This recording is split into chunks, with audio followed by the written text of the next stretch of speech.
Pronti? 1, 2, 3.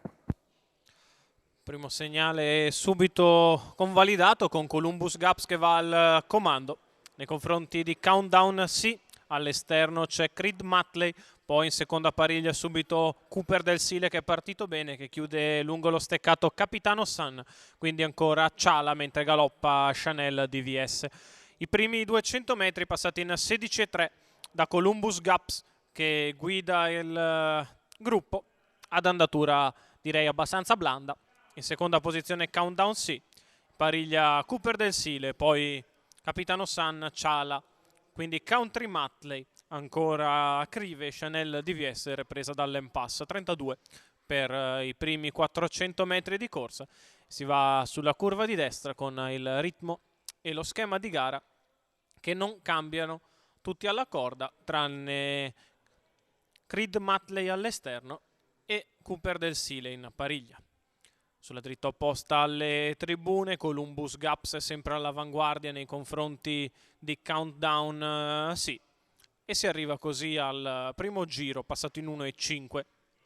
In vantaggio Columbus Gaps, orecchie dritte, bell'atteggiamento da parte del battistrada che si trascina Countdown sì, al largo sempre Creed Matley, poi Cooper Del Sile che sembra volersi muovere al chilometro, passato in 1,26 dal leader.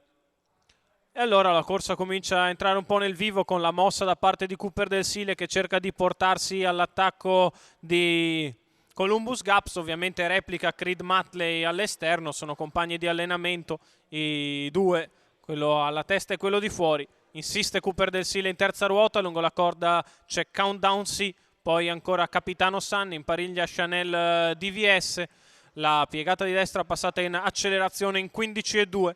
È in vantaggio Columbus Gaps, al largo c'è Creed Matley, in mezzo alla pista Cooper Del Sile, lungo la corda Countdown C, quindi ancora Capitano Sun. Cerca di muoversi anche Country Matley in mezzo alla pista a 400 dalla conclusione, 14,9 di là, un quarto in 31 che è buono per Columbus Gaps per scrollarsi di dosso l'attaccante Cooper Del Sile, non ancora del tutto Creed Matley che sbaglia però lungo la corda c'è Countdown C, viene in mezzo alla pista 4, Country Matley, Freddy la piegata conclusiva Matley, passata in 15,1 qualificato. da Columbus Gaps che è in chiara evidenza nei confronti di Countdown C, quindi Chanel DVS, ancora Country Matley nel finale.